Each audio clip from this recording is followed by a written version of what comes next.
You're listening to the Teach Better Talk podcast featuring expert educators eager to share progressive tactics to reach more students. Teach Better Talk is created by teachers and fueled by passion. Let's get started.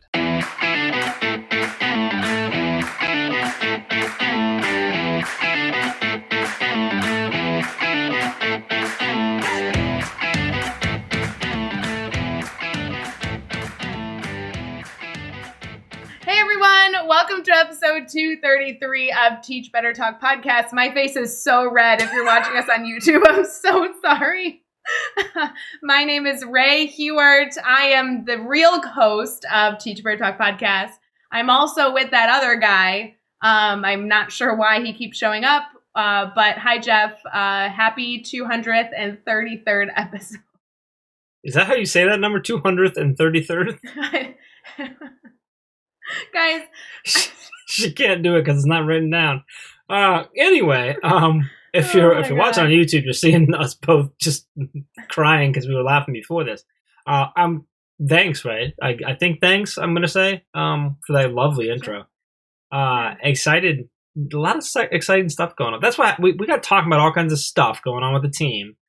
And that throws you off. It gets you out of podcast mode. And then we're like, okay, now let's do the intro. And I'm like, well, that's not a good idea. We should have done this first. So I'm giving you your out. Guys, there's your excuse. It's all good. It's a great out because all of our listeners know that we are a dynamic duo where I do all the work and you literally do nothing. Yep, and that's what we were talking about before we started recording is Jeff was like, hey, can you update me on like these 12 things that the Teach Better team's doing in the month of December? And I'm like, yeah. So I'm going through the checklist. I'm going through all this stuff. And you were like, thanks for updating me on the world. Let's go record podcast. What's with the hands? Your hands just went up. I get really excited because I don't think you meant to do it, but you said these 12 things. And I'm like, oh, you mean like 12 hours? Like those 12 things? Is that what we're talking about? What about 12 hours? Is that what you were referring to? That's not what you didn't mean to do that. Huh? It was like foreshadowing. You just didn't know it. I was foreshadowing. Yes. Hey friends, guess what? We are publicly announcing, right or wrong. You better get your calendars out, open up your phone, open up your planner. The team is going live for 12 hours this December. Remember when we did this, Jeff? It was in the summer, you and I and the whole team was live for 12 hours over the summer. Back in June, we're doing it again. And we're doing it again. We did it back in June. It was awesome. We gave away thousands and thousands of dollars worth of stuff. We're gonna do that again. This is happening. Did we tell them the day? We told them the day, right? Because you told them to do it. So it's Tuesday, December 29th. We will start at 8 a.m. Eastern. And go to 8 p.m. Eastern, assuming that Ray approves the schedule I laid out that starts and ends at that time. That's the plan. And we're dare I say, slightly more organized for this one. So the fun thing about last one, if you remember the last time, I pitched it to you. Well, first off, I'm like, hey, talk me out of this, and you didn't. And then you asked, when do you want to talk? When do you want to do it? And he was like, tomorrow. Well, you were asking me, when do I want to get together and plan for it? And I gave you a day that was less than 2 weeks out. And you were like, kind of weird to wait 2 weeks to talk about this. But I was talking about, no, we're like doing it on that day. And then you figured that out like a day or two later. And you're like, oh, so we should, okay. And it went well. It was great. So guys, we planned this 12-hour live in just a few days. We had all these guests join us. Essentially, every half an hour, someone new came and joined the live stream. 12 hours long. We had numerous people watch all 12 hours live with us. Yes. And I want to do some reflection on how that experience was, but just to say it again so you can write it down, throw this in your phone, because you guys know if you're listening, especially on an iPhone, you can like continue to listen to the podcast, but go over to the calendar and add this to your calendar right now as a full day 12-hour event that the Teach Better team is going live at 8 a.m. Eastern. Jeff, I want you to tell me, we were live for 12 hours, and needless to say, there were some memorable moments. But if you could pinpoint one of the biggest things you remember from that day, if you had to pick one thing, what would that be? Because I have mine very clearly etched in my head. So one thing I remember from that day, this is weird, it's not really a moment, but like I stood for all but 30 minutes of that entire day. I had my standing desk going. Here's what I don't remember. One thing I don't remember is ever using the restroom or eating anything.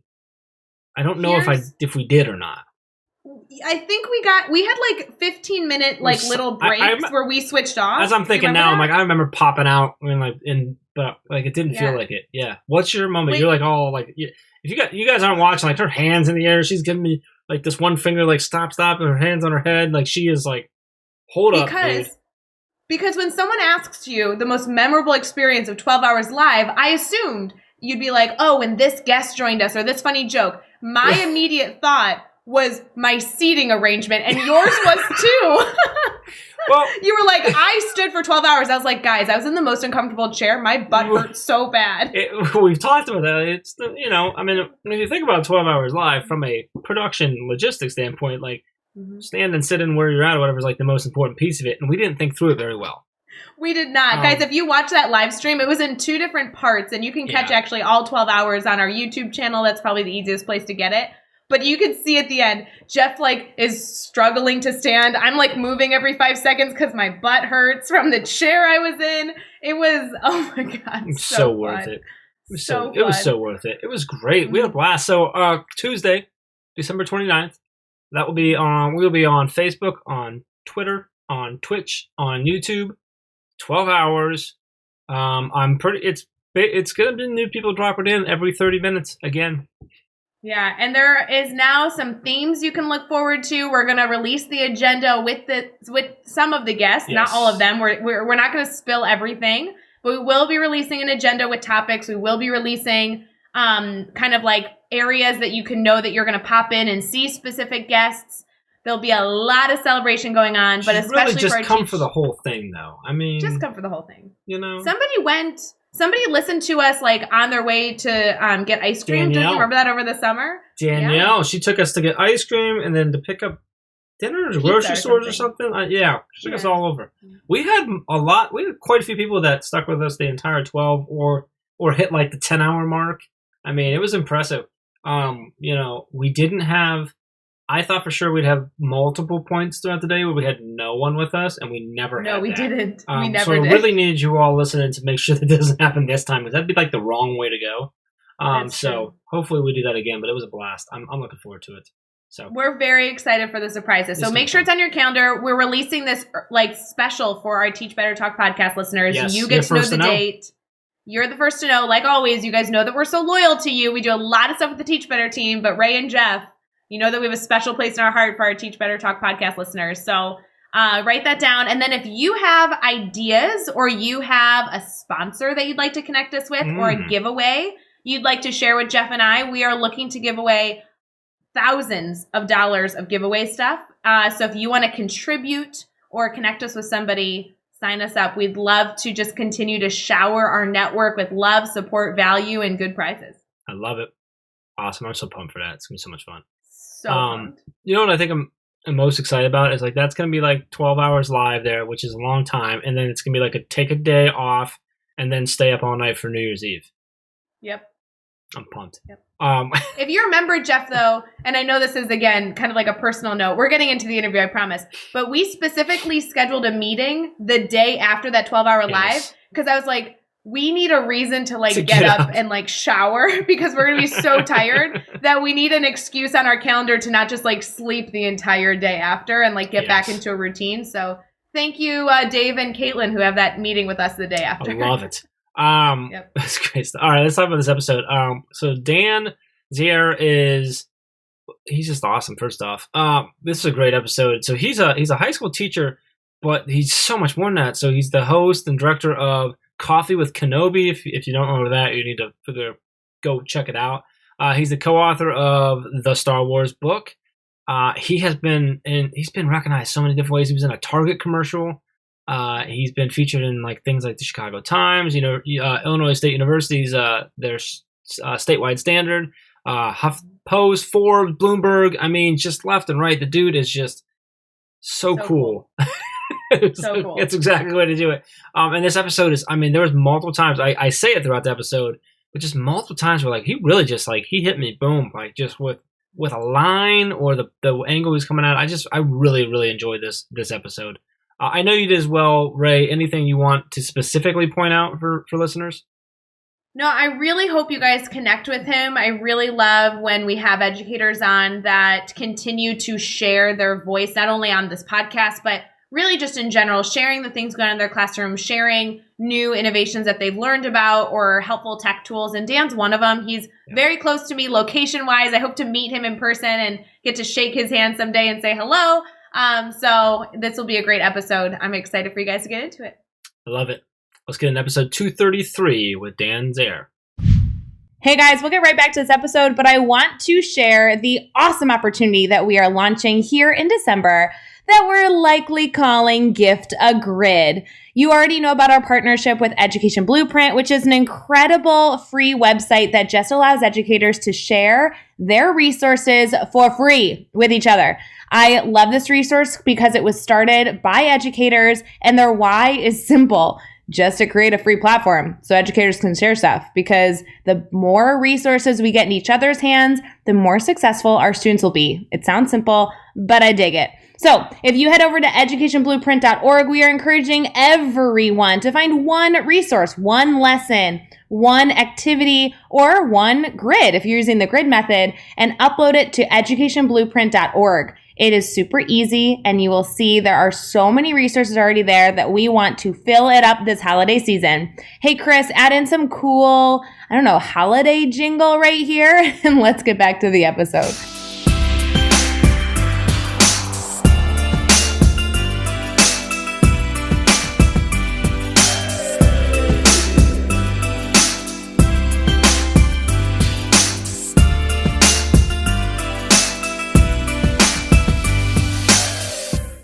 All right, we are here. We are chatting with Dan Zehr. And Dan, so awesome to have you on the podcast. Super excited to kind of get to know you, to learn, get more about your story, and to dive into that with you tonight. Before we get too far into things, man, how are you feeling right now? I'm feeling great, and thank you both so very much for having me on the show. I'm a big fan. Obviously, education is my passion, as you both can relate to. So I am ready to do this. I think it's great. We've been in school, I'd say half days ever since August, and things are going well.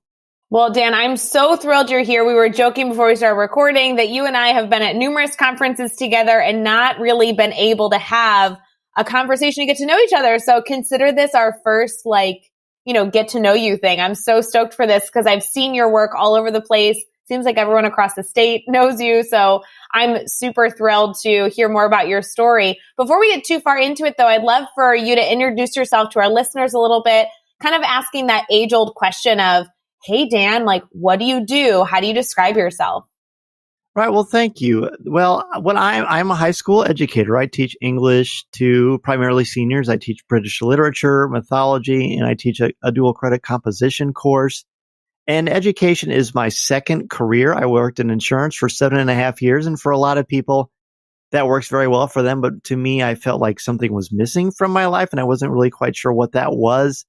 I, of course, spend a lot of time thinking about education, but I always found myself finding reasons why I shouldn't be a teacher. But eventually, enough kept happening in my life where I decided to only look at reasons why I should. It became very clear. I went back to school for 2.5 years to become a teacher.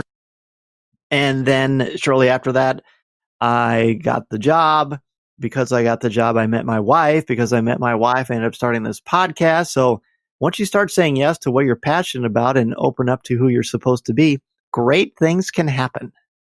Oh, wow. I love that. That's a lesson right there. We could just end the episode with that right there. Once you open up to what you're passionate about. I love that. So let's talk about some of those things. You have a lot going on that in some really cool stuff, and you have this love for Star Wars and the way you've combined that with education and how you mix these in. And you got Coffee with Kenobi. You've got a book. You've got all kinds of stuff. You've been recognized all over the place. I'm trying to zero in here, but let's start with Coffee with Kenobi. Can you kind of take us there, kind of, for anyone who isn't aware of it, what is that all about? What is that? And how did you get there? How did that become a thing?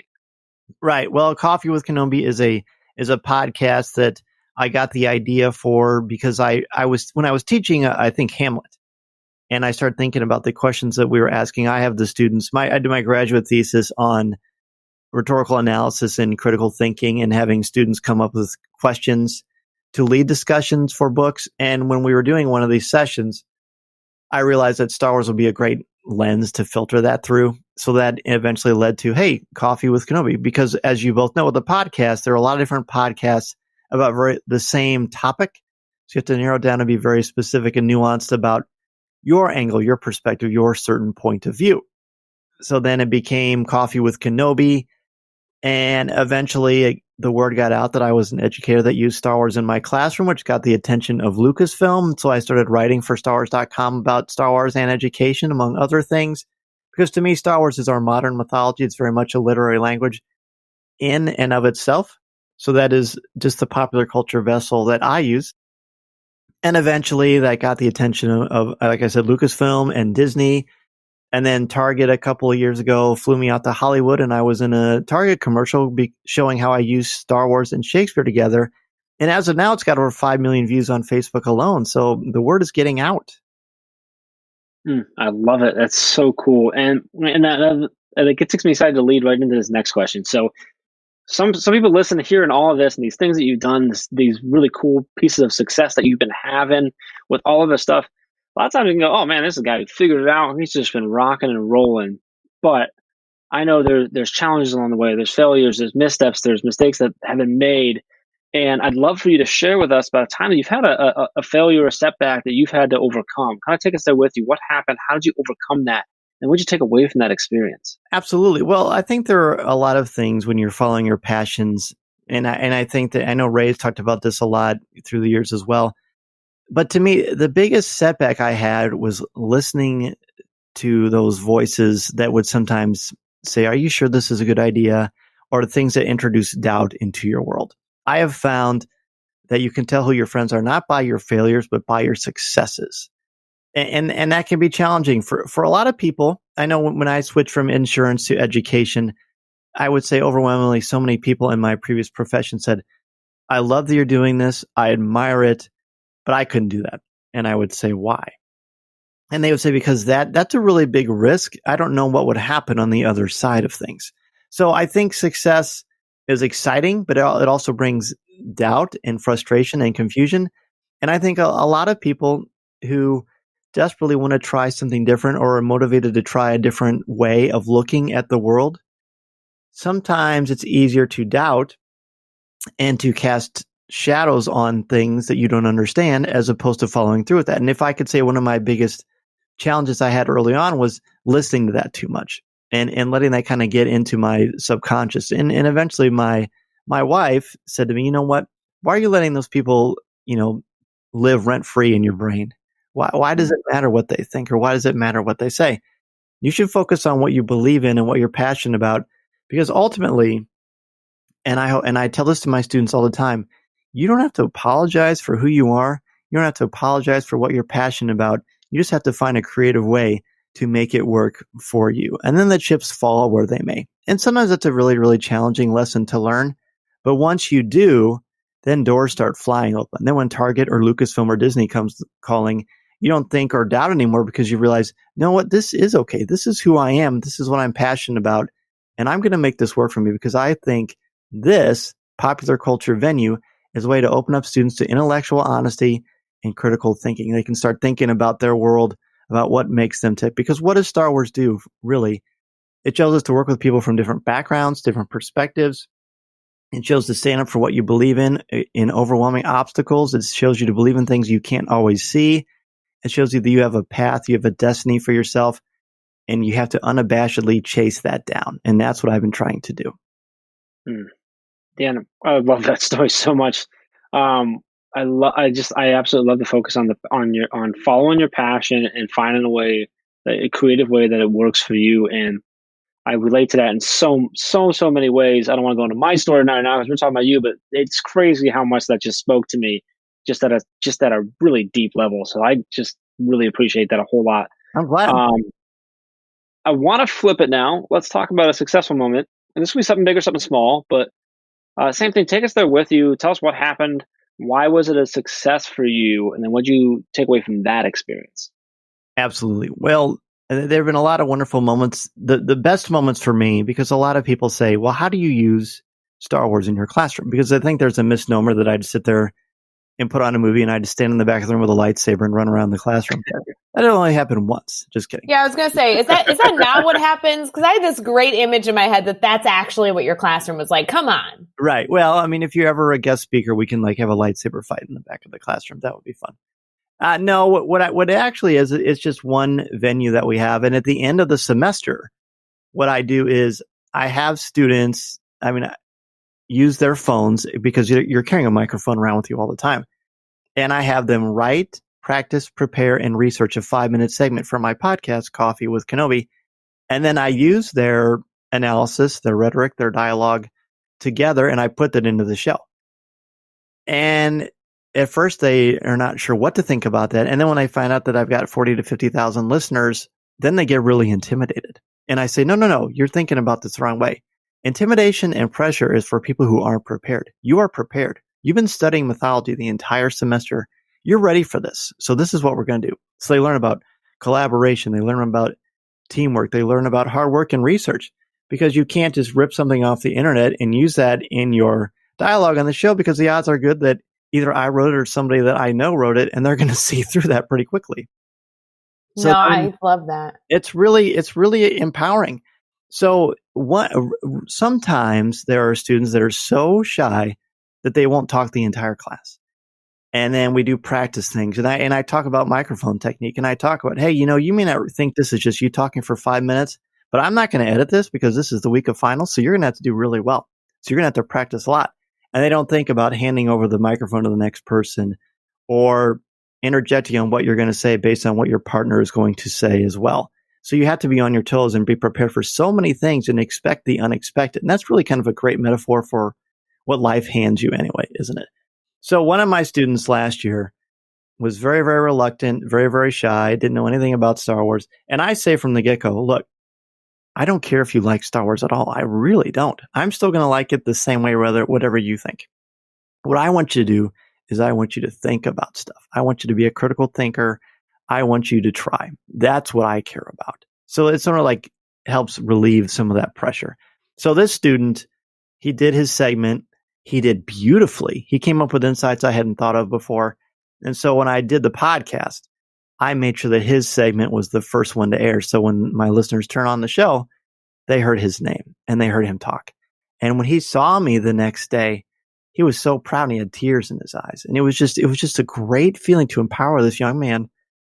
He was shy, a little insecure, kind of had this tough guy exterior. But once he saw that there was value in hard work and trying your best and putting yourself out there, I just feel like it helped to change the way he looks at things. And even if I'm just a small little seed in that process, I'm fine with it. I'm fine if he never remembers who I am in the rest of his life.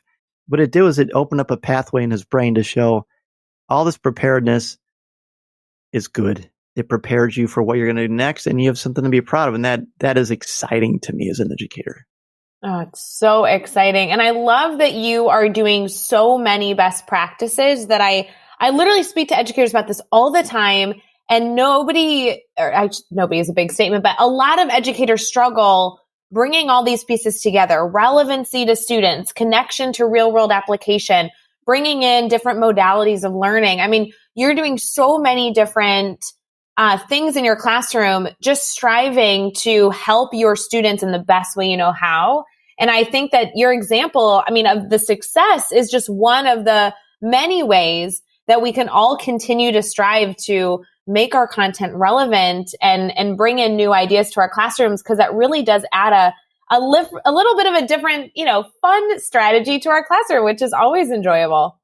Oh, amen to that, because I'm very much about engagement. I'm very much about that. If I got to jump around and stand on my head or use a lightsaber or whatever to get them interested, that's fine. That's just opening up a pathway. That's opening up a gateway to learning. Because when I was going to school to be a teacher, I had an advisor say to me, "You know what your problem is, Dan? Your problem is you think you need to be entertained to be educated." And she meant it as a pejorative. And I found I didn't get insulted by that. I found that as very motivating, because look, it's not all going to be fun, and man does not live on Star Wars alone. Quite honestly, Star Wars is maybe 2.5 weeks total out of an entire 18-week semester. And that's not back to back to back. It just sprinkle it a little bit throughout. There's a lot of other things to cover. A lot of things way more important than Star Wars, way more important. But it's that best practice of meeting them where they're at, Popular culture is so invaluable because there's of course there's a lot of schlock out there, but there's also a lot of great stuff as well. So it's about meeting them where they're at. And people say to me, "What do you think makes a great educator? What makes you a good teacher?" So, well, I don't know anything about whether I'm good or great or whatever. What I know is that what I care about is building relationships with students. You build a relationship with a student, even the one I just talked about, or the student is the honor roll student who can't even imagine losing 1 point for their entire academic career, then you've got buy-in. And with buy-in, you can get them to understand these things that are going to benefit them later in their lives. I could go on for hours and hours. Well, and our listeners would be really disappointed if I also didn't point out that in the newer films, the main character of Star Wars is Rey. So I think this is going really well. Just so you know. Right. That's right. And rumor has it, it's because of you. That's what I heard. I mean, when Lucasfilms called, I didn't want to, spread that everywhere, but, moving on. So let's talk about excitement, because clearly you're a passionate educator who is not only constantly doing things to better students, but also sharing your voice, sharing your insights with educators and people who aren't even educators worldwide. So when you're thinking of something that's exciting you right now about education and the work you're doing, what would be something that really fuels your fire? That's a good question. I mean, there's a lot of great buzzwords out there. There's a lot of stuff that I think inspires people. Honestly, it's just very simple. It's not exciting at all, but it's Google Classroom. And, at first blush, is that going to be the one that's going to pack them into a conference? I don't know. I know that a lot of people are intimidated by it when they don't get to use it. I have found that the nice thing about now, I mean, of course, we're in a crazy time, but whether we're remote or whether we're in person, Google Classroom is this wonderful vessel that I can use, that they can use, that their parents can use to constantly check their work, to do revisions so they can message back and forth. Tomorrow we have mandatory remote learning days as practice in case we ever do go full remote, where we had to do Google Meets with each other. And I'm making them do presentations through Google Meets. And, 10 years ago, I don't know that would have been something that I could have even considered as a possibility. It's not very exciting or glamorous, but it's just a tool that we can use. And I think that's an important aspect of all this too, that I'm sure you both run into. Like all these things we have are tools. They're things you can use to reach students where they're at or to help bring them over to your side of things. But, there's not a one size fits all. And I think it would be disingenuous if there were. There's all those different tools that we use. Like, I have science. We have this wonderful science department where I teach. And they have a lot of different technologies they use for labs and things like that. Or I have a teacher who teaches welding. And so he had to sort of reinvent himself as an educator too. And he found the Google Classroom helped him. Because at first he said to me, what am I going to do? I can't expect kids to be able to weld at their houses. And that's probably true. But I think that's just one option that you have out there. But I'm always looking, and then, like you and I joked about seeing each other from across the room at different cons. Those are great ways to kind of fill your bucket and get awesome ideas. Absolutely. And I love your concept of choosing something that gets you excited, that not only hopefully brings a new avenue, a new support to your classroom, like a tech tool would, but to be honest, like something that's exciting is something that just makes your life a little bit easier. And Google Classroom has served that purpose for so many educators to help with organization, communication, and transparency. I think it's beautiful that as we think about excitement, we're not just thinking about the flashy item, something that we are excited to dive into, but really something we can incorporate that then allows us to put our focus on other things because it's serving such an intentional purpose for our students. So I think it's a great example of what excites you about education right now. Good. I'm glad. Yeah, you can pass that question. That's pretty good. All right, let's go to question 5. Question 5 has to do with a piece of advice. And I always like to ask this one because while we usually focus on new teachers, it's really any teacher, any piece of advice that you'd want to share with educators. And at this point in, 233 episodes, it's really a piece of advice that you want to share for your Teach Better to Talk podcast interview. What's the piece of advice you want teachers to consider? Wow.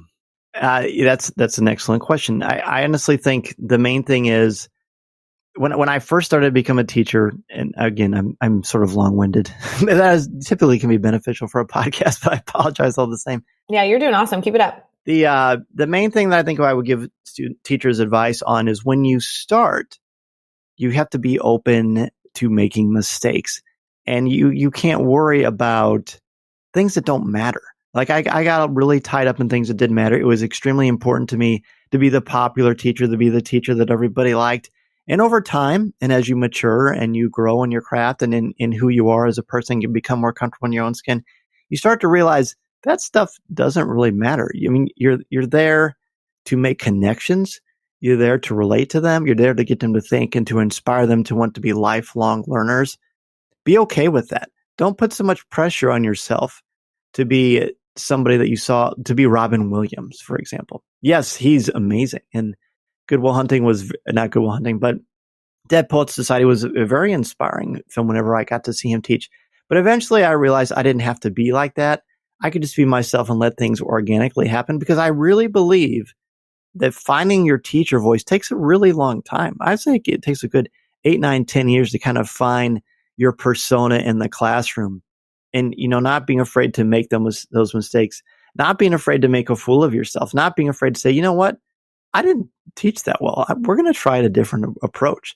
That gives them permission to make mistakes and to revise how they look at the world too. Oh, that is, I really love that the line that you just said of finding your teacher voice takes a really long time. I think, I said this before, I think multiple times at this point on this podcast and live and stuff too, that I found that like over the last 6 years of working so close with educators, that it's just, this is the only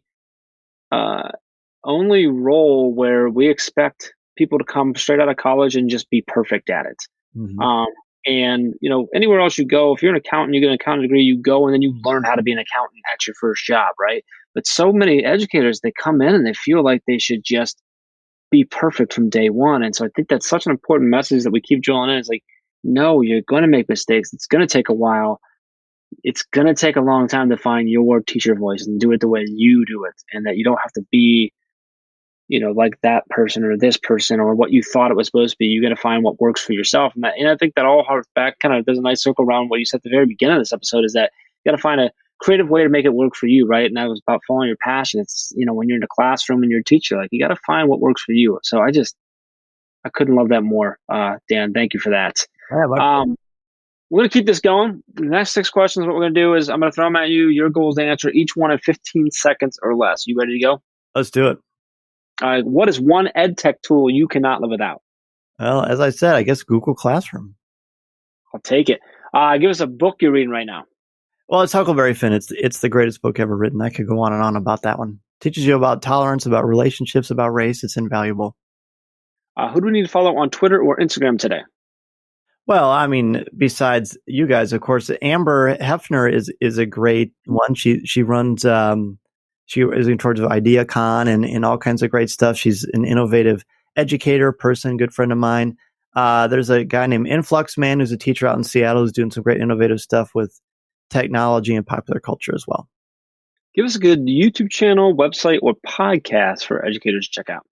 Absolutely. Well, there is a website called Star Wars in the Classroom, which is run by 2 guys who have created this incredible bank of resources for people from kindergarten educators all the way to college professors in every subject ever, just showing different ways to use popular culture to engage students.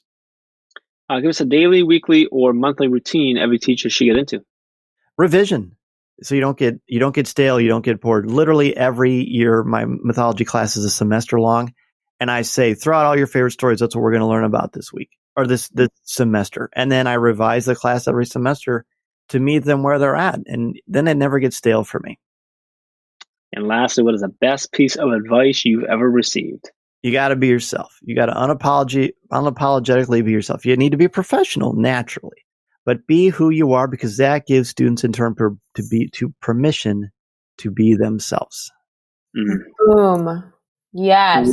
Ray, I'm sending the trophy over so you can go deliver it in person as soon as we're allowed to. I was going to say, yeah, Jeff, Dan is pretty close to me, so I'm just going to drive it on over to him. Yeah. You can just mail me the trophy, and then I'll hand deliver it, and we'll get like a marching band to be behind me as I hand it. It'll be good, like a whole shebang of him getting the Better Talk trophy. Dan, I need you to know that I'm going to mail that trophy to Ray. So if you don't get it, it's on Ray.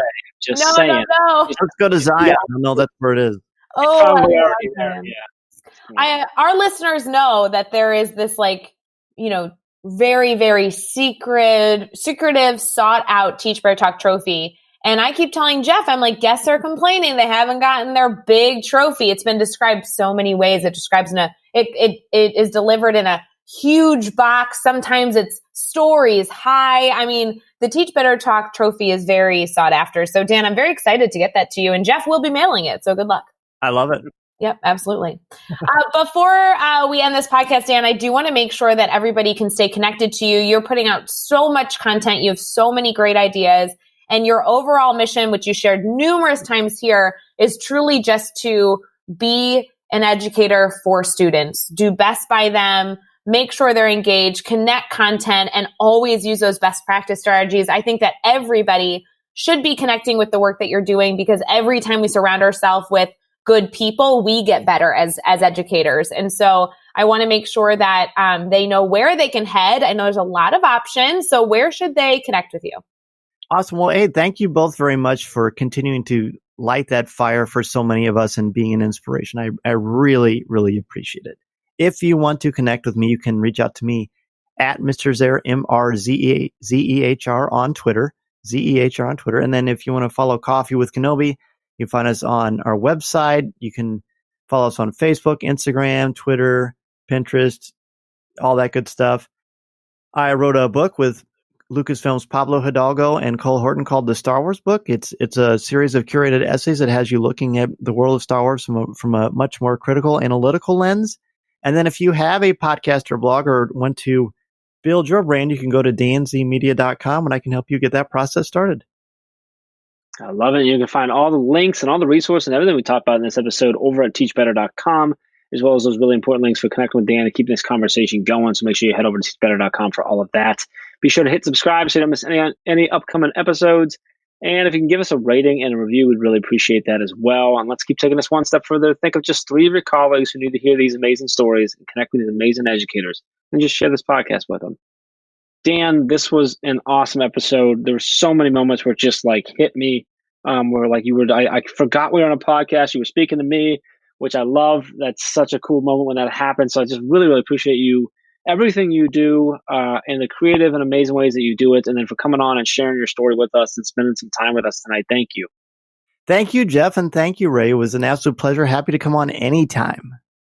And until next time, let's get out there. Let's teach better.